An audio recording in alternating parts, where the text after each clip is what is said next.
America के Texas में चुनावी धांधली के दावे वाले मुकदमे पर डोनाल्ड ट्रंप को झटका लगा है। सुप्रीम कोर्ट ने चुनावी धांधली के दावे वाले मुकदमे को खारिज कर दिया है। बता दें कि डोनाल्ड ट्रंप जो बाइडेन पर चुनावी धांधली का आरोप लगाते हुए कोर्ट पहुंचे थे। दिल्ली में किसानों का आंदोलन 17वें दिन भी जारी है। केंद्र के कृषि कानूनों के खिलाफ किसानों का आंदोलन लगातार जारी है। आंदोलन को देखते हुए गुरुग्राम और फरीदाबाद में भारी पुलिस बल तैनात किया गया है। केंद्र के कृषि कानूनों के विरोध में किसान लंबी लड़ाई लड़ने के मूड में है। इधर सरकार और किसान संगठनों के बीच गतिरोध लगातार बना हुआ है। अब किसान संगठन 14 दिसंबर को पूरे देश में प्रदर्शन करेंगे। किसान अभी से ट्रैक्टरों में लंबे समय के लिए राशन लेकर दिल्ली पहुंच रहे हैं। वहीं सरकार भी किसानों को फिर बातचीत के लिए प्रस्ताव भेजने की तैयारी में है। कृषि कानूनों के खिलाफ विरोध प्रदर्शन करने के लिए किसान कुरुक्षेत्र से दिल्ली की तरफ आ रहे हैं। एक प्रदर्शनकारी ने कहा, हम 6 महीने का राशन साथ लेकर आए हैं। हमारे साथ करीब 1200 ट्रॉली जा रही है। आंदोलन और मजबूत होगा। कल अमृतसर से ट्रैक्टर निकले। आज राजस्थान, महाराष्ट्र और मध्य प्रदेश से ट्रैक्टर आ रहे हैं। पूरा भारत अब एक साथ है। किसान आंदोलन के मद्देनजर हरियाणा के फरीदाबाद के सभी 5 टोल प्लाजा पर करीब 3500 पुलिसकर्मियों को दंगारोधी उपकरणों के साथ तैनात किया गया है। बता दें कि किसानों ने टोल प्लाजा जाम करने का ऐलान किया है, जिसके बाद दिल्ली बॉर्डर्स के सभी टोल प्लाजा पर सुरक्षा बल तैनात किए गए। पीएम मोदी ने आज फिक्की की वार्षिक आम बैठक में किसानों पर अपनी बातें रखी। पीएम मोदी ने कहा कि पहले की नीतियां जो भी रही हों, लेकिन आज की नीतियां ग्रामीण कृषि आधारित अर्थव्यवस्था विकसित करने के लिए बहुत अनुकूल है। नीति और नीयत से सरकार किसानों का हित करने के लिए पूरी तरह से प्रतिबद्ध है। फिक्की की वार्षिक आम बैठक में प्रधानमंत्री नरेंद्र मोदी ने कहा कि आज भारत के किसानों के पास अपनी फसल मंडियों के साथ ही बाहर भी बेचने का विकल्प है। आज भारत में मंडियों का आधुनिकीकरण तो हो ही रहा है, वहीं किसानों को डिजिटल प्लेटफॉर्म पर फसल बेचने और खरीदने का भी विकल्प दिया है। इससे किसानों को नए विकल्प और नए बाजार मिलेंगे। पीएम मोदी ने नए कृषि कानूनों को लेकर आगे कहा कि कृषि क्षेत्र और इससे जुड़े अन्य सेक्टर के बीच की दीवारों को हटाया जा रहा है। इन रिफॉर्म्स के बाद किसानों को नए बाजार, नए विकल्प और तकनीक का ज्यादा लाभ मिलेगा। इन सबसे कृषि क्षेत्र में ज्यादा निवेश होगा और इसका सबसे ज्यादा फायदा देश के किसानों को ही होगा। पश्चिम बंगाल में राजनीतिक घटनाक्रम के बीच आज आरएसएस प्रमुख मोहन भागवत 2 दिवसीय दौरे पर बंगाल पहुंचे। यहां वो कोलकाता के आरएसएस कार्यालय पहुंचे। बता दें कि अगस्त 2019 के बाद मोहन भागवत का ये 5वां बंगाल दौरा है। इससे पहले वो 2019 में 3 बार और 22 सितंबर 2020 को बंगाल का दौरा कर चुके हैं। भागवत की यात्रा 19 दिसंबर को अमित शाह के बंगाल दौरे से पहले हो रही है। एनसीपी प्रमुख शरद पवार के 80वें जन्मदिन के अवसर पर उप मुख्यमंत्री अजित पवार ने यशवंतराव चौहान सेंटर में शरद पवार की एक पेंटिंग का अनावरण किया। वहीं पीएम मोदी ने ट्वीट कर एनसीपी प्रमुख शरद पवार को जन्मदिन की शुभकामनाएं दी। सीएम भूपेश बघेल कोरिया जिले के दौरे पर हैं। आज सीएम ने बैकुंठपुर में अधिकारियों के साथ एक बैठक की, जिसमें सीएम ने योजनाओं की समीक्षा और क्रियान्वयन को लेकर चर्चा की। बैठक में मंत्री शिव डहरिया, अमरजीत भगत और प्रेम साय सिंह टेकाम मौजूद रहे।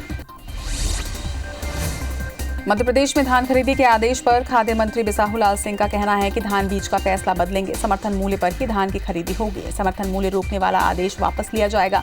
वहीं बीज की किस्म तय करने का अधिकार किसानों को ही होगा। किसानों से अपील भी की है कि खराब और मिलावट वाले धान ना दें। सरगुजा जिले के मैनपाट ब्लॉक के ग्राम पेंट में करोड़ों रुपए की लागत से बन रहा स्टॉप डैम हैंडओवर से पहले ही भ्रष्टाचार की भेंट चढ़ गया। निर्माण कार्य पूरा होने से पहले ही स्टॉप डैम धराशायी हुआ है। वहीं करीब 4 करोड़ की लागत से स्टॉप डैम का निर्माण कराया जा रहा है। ठेकेदार द्वारा घटिया बोल्डर यहां बिछाया जा रहा है। शहर की सफाई को लेकर नगर निगम धमतरी करीब 8 साल पहले 50 लाख की रोड स्वीपर मशीन उन्होंने खरीदी थी, जो अब कबाड़ में तब्दील हो चुकी है। शहर की सफाई के लिए खरीदी गई इस मशीन अब खुद ही बीमार नजर आ रही है। वह नतीजा यहां आए दिन लोगों को धूल की समस्या से जूझना पड़ रहा है। वहीं महापौर का कहना है कि रोड स्वीपर मशीन अब पूरी तरह से कबाड़ हो चुका है, जिसे बेचने की योजना निगम बना रही है। बालाघाट में हुई मुठभेड़ में पुलिस ने 2 महिला नक्सलियों को मार गिराया है। दोनों ही महिला नक्सली मध्य प्रदेश, महाराष्ट्र और छत्तीसगढ़ की सीमा पर सक्रिय गढ़चिरौली मलाजखंड एरिया कमेटी में जुड़ी हार्डकोर नक्सली बताई जा रही हैं। वहीं महिला नक्सलियों के पास से अत्याधुनिक इंसास राइफल, भरमार बंदूक और अन्य दैनिक उपयोग के सामान बरामद किए गए। मारी गई महिला नक्सली पर लाखों रुपए का इनाम घोषित था। दोनों पर मध्य प्रदेश, महाराष्ट्र और छत्तीसगढ़ में कई मामले दर्ज हैं। वहीं दोनों की पहचान शोभा और सावित्री के रूप में हुई है। दोनों कई वर्षों से दलम में सक्रिय थी। वहीं मुठभेड़ के बाद पुलिस ने इलाके में सर्च ऑपरेशन तेज कर दिया है। मध्य प्रदेश के गृह मंत्री डॉक्टर नरोत्तम मिश्रा ने बालाघाट में हुए नक्सली एनकाउंटर पर कहा कि ये मध्य प्रदेश की धरती है, यहाँ कानून का राज है। मध्य प्रदेश में कोई नक्सली गतिविधि नहीं चलने देंगे, सिमी नेटवर्क भी नहीं चलने देंगे। जो भी असंवैधानिक कार्य करेगा वो मारा जाएगा। जगदलपुर के केंद्रीय जेल से रिहा नक्सली गोपन्ना फिर से गिरफ्तार किया गया है। सुकमा जगरगुंडा की नक्सल वारदातों के कारण पुलिस ने उसे फिर से गिरफ्तार किया है। वहीं गोपन्ना जगदलपुर के केंद्रीय जेल में 2008 से बंद था और कुछ दिन पहले ही उसकी रिहाई हुई थी। बलरामपुर के सांबरीपार थाना इलाके से अगवा किए गए 3 लोगों को नक्सलियों ने रिहा कर दिया है। नक्सलियों ने 12 दिन के बाद 2 सिक्योरिटी गार्ड और 1 ग्रामीण को सुरक्षित रिहा किया है। बता दें कि तीनों को नक्सलियों ने कुकुर माइंस और सरहीडीह से अगवा किया गया था। वहीं एएसपी का दावा है कि पुलिस के बढ़ते दबाव के आगे नक्सलियों को झुकना पड़ा। नारायणपुर जिले के कोसा सेंटर पहाड़ी में आईटीबीपी के जवान कुरुशनगर थाने की सड़क सुरक्षा पर निकले थे और तभी नक्सलियों ने अचानक आईईडी ब्लास्ट कर दिया। ब्लास्ट की चपेट में आने से आईटीबीपी का एक जवान घायल हुआ है। वहीं घायल जवान को जिला अस्पताल में भर्ती करवाया गया। दुनिया भर में कोरोना संक्रमितों की संख्या 7 करोड़ 14 लाख के पार पहुंच चुकी है। वहीं कुल मौत का आंकड़ा 16 लाख के पार पहुंच चुका है। अब तक दुनिया में 4 करोड़ 95 लाख से ज्यादा मरीज ठीक हुए हैं। वहीं दुनिया में 2 करोड़ एक्टिव मरीजों का इलाज जारी है। विश्व में अमेरिका अब भी कोरोना संक्रमण में पहले नंबर पर बना हुआ है। देश में कोरोना संक्रमितों की संख्या 98,27,000 को पार कर चुकी है। वहीं देश में एक दिन में 33,492 मरीज के ठीक होने से अब तक 93,23,000 मरीज ठीक हुए हैं। कोरोना से अब तक 1,42,000 से ज्यादा मरीजों की मौत हो चुकी है। वहीं एक्टिव केस में कमी के साथ 3,58,000 मामले रिकॉर्ड हुए हैं। हालांकि पिछले 24 घंटे में 29,000 नए मरीज सामने भी आए हैं। मध्य प्रदेश में कोरोना के 1222 नए केस से संक्रमितों का आंकड़ा यहां 2,21,000 को पार कर चुका है। प्रदेश में 8 मौत से कुल आंकड़ा 3,382 पर पहुंचा है। वहीं 1,347 मरीज के डिस्चार्ज होने से कुल आंकड़ा 2,04,000 के पार है। अभी 13,092 एक्टिव मरीजों का इलाज यहां जारी है। छत्तीसगढ़ में 24 घंटे में कोरोना के 1,491 नए मरीजों से यहां आंकड़ा 2,54,000 को पार कर चुका है। वहीं एक्टिव मरीजों से लगातार घटकर 18,346 पर पहुंचे हैं। 14 मरीजों की मौत के साथ कुल मौत का आंकड़ा 3,068 पर पहुंच चुका है। वहीं 2178 मरीज डिस्चार्ज होने के साथ ठीक होने वालों का आंकड़ा 2,32,000 को पार कर चुका है। रायपुर से 206, दुर्ग से 106 और राजनांदगांव से 82 नए केस सामने भी आए हैं। भोपाल के हमीदिया अस्पताल में बीती रात बिजली गुल होने से अफरा तफरी मच गई। वहीं कोरोना यूनिट की बिजली गुल होने के बाद इमरजेंसी बैकअप का सहारा लिया गया, लेकिन वो भी महज 10 मिनट में ही बंद हो गया। 2 घंटे बिजली ठप रहने से कोरोना वार्ड में भर्ती मरीजों की मशीनें बंद हो गईं, जिससे वार्ड में चीख पुकार मच गई। भोपाल के हमीदिया अस्पताल में बिजली गुल होने से कोरोना वार्ड में भर्ती 67 साल के पूर्व पार्षद अकबर खान समेत 3 लोगों की मौत हो गई। दरअसल बीती रात कोरोना यूनिट की बिजली गुल होने के बाद इमरजेंसी बैकअप का सहारा लिया गया, लेकिन वो भी महज 10 मिनट में बंद हो गया। भोपाल के हमीदिया अस्पताल मामले को लेकर सीएम शिवराज सिंह चौहान ने एक्शन में है। सीएम ने बिजली बंद मामले में जांच के निर्देश दिए हैं। वहीं बता दें कि हमीदिया के कोरोना वार्ड में कल बिजली बंद हो गई थी, जिसके बाद अस्पताल में अफरा तफरी मच गई। मामले में सीएम शिवराज ने कमिश्नर कविंद्र कियावत को जांच के निर्देश दिए हैं और लापरवाही बरतने वालों पर सख्त कार्रवाई करने की बात कही है। रायगढ़ जिले में अब कोरोना मरीजों की संख्या में कमी आने के साथ ही कुछ लोगों की गैर जिम्मेदाराना हरकत ने विभाग की चिंता बढ़ा दी है। विभाग के अनुसार जिले में अभी 867 मरीज हैं जिनकी रिपोर्ट पॉजिटिव आने के बाद अपनी पहचान छुपा कर रह रहे हैं। ऐसे लोगों की सूची पुलिस को सौंप दी गई है, जिनकी तलाश में अब पुलिस जुट गई है। बिलासपुर हाईकोर्ट में आज लोक अदालत का आयोजन किया गया। हाईकोर्ट परिसर में सुनवाई के लिए 2 बेंच बनाए गए। कोरोना संक्रमण की वजह से इसे रोक दिया गया था। वहीं चीफ जस्टिस के निर्देश पर लोक अदालत का आयोजन किया गया। पक्षकार अपनी सुविधा से वर्चुअली अथवा फिजिकली भी उपस्थित हो सकते हैं। बता दें कि लोक अदालत सुबह 11 बजे से शाम 5 बजे तक चलेगी। इंदौर में ठंड बढ़ने के साथ ही शुक्रवार को 431 नए संक्रमित मिलने से कुल आंकड़ा 48,000 के पार पहुंच चुका है। वहीं 4 मौत से 807 लोगों की अब तक मौत हो चुकी है। शहर में अब तक कोरोना के 88% मरीज रिकवर भी हो चुके हैं। इसमें 40% से ज्यादा मरीज घर पर ही रहकर ठीक हुए हैं। वहीं शहर में वर्तमान में 4,779 एक्टिव मरीजों का इलाज जारी है। रायपुर में अब 8 ट्रेन रोजाना और 20 साप्ताहिक ट्रेनें चल रही हैं। बढ़ती यात्रियों की संख्या के हिसाब से रेलवे ने व्यवस्था में सुधार नहीं किया है। स्टेशन में यात्रियों के प्रवेश के लिए जहां 2 गेट दिए गए हैं, लेकिन निकासी के लिए सिर्फ 1 गेट होने से स्टेशन में काफी भीड़ लग रही है। वहीं रेलवे के अधिकारियों ने जल्द ही नई व्यवस्था देने की बात कही है। शहडोल के अमलाई थाना इलाके में सड़क हादसे में 3 लोगों की मौत हो गई। तेज रफ्तार ट्रेलर ने सड़क किनारे सो रहे 3 लोगों को अपनी चपेट में ले लिया, जिससे तीनों की मौके पर ही मौत हो गई। हादसा बट्रा नेशनल हाईवे पर हुआ है।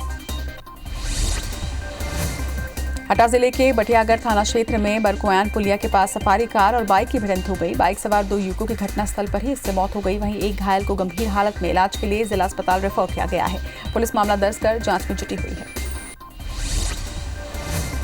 कटनी बहोरी बंद के बाकाल थाना क्षेत्र के राजा सलैया में बारातियों से भरा वाहन पलटने से एक व्यक्ति की मौत हो गई है। वहीं परिवार के 7 लोग घायल हुए हैं, जिसमें 2 की हालत गंभीर बताई जा रही है।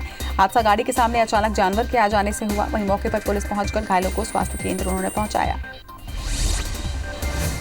बिलासपुर में बस और ट्रेलर के बीच भिड़ंत होने से बस में सवार दर्जन भर यात्री घायल हो गए हैं। बताया जा रहा है कि रोजाना की तरह सर्विस बस यात्रियों को लेकर खुंगसरा से बिलासपुर जा रही थी और तभी गतौरी के पास तेज रफ्तार ट्रेलर ने सामने से टक्कर मारी। घायलों का सिम्स में इलाज जारी है। बीती रात को इंदौर के लक्ष्मीबाई नगर रेलवे स्टेशन के पास एक बड़ा हादसा टल गया। रेलवे ट्रैक पर आया एक वाहन ट्रेन की टक्कर से क्षतिग्रस्त हो गया। अच्छी बात यह रही कि कोई जनहानि नहीं हुई है। रेलवे मामले की जांच कर रहा है। इसके साथ ही आरोपी ड्राइवर के खिलाफ केस दर्ज किया गया। उज्जैन जिले के ग्राम सारोला में चामला नदी पार करते समय नाव अचानक पलट गई। नाव में 4 बच्चों सहित कुल 12 लोग सवार थे और सभी को ग्रामीणों की मदद से सुरक्षित बाहर निकाला गया। रायपुर में 3 तलाक का मामला सामने आया है। राजा तालाब में रहने वाली महिला ने सिविल लाइन थाने में इसकी शिकायत दर्ज करवाई है। शिकायत के आधार पर पुलिस ने जहीर हुसैन नाम के आरोपी को गिरफ्तार कर लिया है। वहीं कोर्ट ने आरोपी को न्यायिक रिमांड में जेल भेज दिया है। महासमुंद पुलिस ने तेंदुए और हिरण की खाल के साथ 3 आरोपियों को गिरफ्तार किया। तीनों आरोपी खाल बेचने के लिए ग्राहक तलाश रहे थे। पूछताछ में आरोपियों ने नवापार सेंचुरी से शिकार करने की बात कबूल की है। वहीं जब्त खाल की कीमत 30 लाख रुपए बताई जा रही है। गिरफ्तार तीनों आरोपी बलौदाबाजार के रहने वाले हैं। महासमुंद में तेंदुआ और हिरण की खाल की तस्करी के आरोप में 3 आरोपी गिरफ्तार किए गए हैं। तीनों आरोपी बलौदाबाजार के रहने वाले हैं। वहीं सूचना पर पुलिस ने ग्राम बरनाई दादर से तीनों की घेराबंदी कर पकड़ा। आरोपियों ने पुलिस को बताया कि बारनवापारा अभयारण्य क्षेत्र में 1 माह पहले तेंदुए का शिकार कर उसका खाल निकाला गया था। वहीं जब्त खाल की कीमत 30 लाख रुपए आंकी गई है। मुरैना में जिले के कलेक्टर अनुराग वर्मा आज शहर का जायजा लेने के लिए निकले। वहीं शहर में सड़क किनारे जगह जगह कचरे के ढेर मिले। सफाई व्यवस्था को लेकर नाराजगी दिखाते हुए उन्होंने तत्काल सफाई दारोगा को निलंबित किया है। वहीं कई सफाई कर्मचारी कलेक्टर से माफी मांगते भी नजर आए। कलेक्टर का भैंस मालिकों से भी विवाद हुआ। कटनी के बड़वारा तहसील के ग्राम बरछेका में बाल विवाह करने का मामला सामने आया है। बरछेका ग्राम के एक समाज में बाल विवाह होने की सूचना महिला एवं बाल विकास अधिकारी को मिली, जिसके बाद अधिकारी तुरंत विवाह स्थल पर पहुंचे और बाल विवाह को रुकवाया। पन्ना जिले के अमानगंज थाना परिसर में खड़ी एक टवेरा कार में अचानक आग लग गई। आग इतनी भयानक थी कि टवेरा गाड़ी 1 घंटे में ही जलकर खाक हो गई। आग किन कारणों से लगी ये अब तक स्पष्ट नहीं हो पाया है। वहीं गाड़ी को पुलिस ने एक्सीडेंट केस में जब्त कर थाने लाई है। राजिम के धान खरीदी केंद्र में दंतैल हाथी ने उत्पात मचा रखा है। हाथी ने खरीदी केंद्र में रखी धान की बोरियों को नुकसान पहुंचाया। वहीं केंद्र के चौकीदार ने भागकर अपनी जान बचाई। हाथी पिछले 3 दिनों से फिंगेश्वर क्षेत्र में घूम रहा है। जांजगीर के बहराडीह के किसान दीनदयाल यादव ने उद्यानिकी में मिसाल कायम की है। रूफटॉप खेती में फूल और सब्जी लगाकर किसान ने सफलता हासिल की है। छत पर लोकल भाजी और सजावटी फूल समेत अनेक पौधे उन्होंने लगाए हैं। वहीं पौधों की ग्राफ्टिंग से भी दीनदयाल को अच्छी आय हो रही है। अब दूसरे किसान भी दीनदयाल से मार्गदर्शन लेने के लिए यहाँ पहुंच रहे हैं। गुवाहाटी में मालवा क्षेत्र के प्याज और आलू के जायके का खूब आनंद लिया जा रहा है। यही वजह है कि पश्चिम रेलवे ने अपनी दूसरी किसान ट्रेन को शनिवार को रवाना किया। खास बात यह है कि भेजे गए 240 टन आलू प्याज को ले जाने के लिए रेलवे ने किसानों को 50% की छूट भी दी है। रतलाम मंडल के लक्ष्मीबाई नगर से न्यू गुवाहाटी के बीच पार्सल स्पेशल किसान रेल को रवाना किया गया। रतलाम मंडल के रेल प्रवक्ता जितेंद्र कुमार जयंत ने बताया कि किसान रेल लक्ष्मीबाई नगर से दोपहर 3 बजे रवाना होकर कल शाम 6:25 पर न्यू गुवाहाटी पहुंचेगी।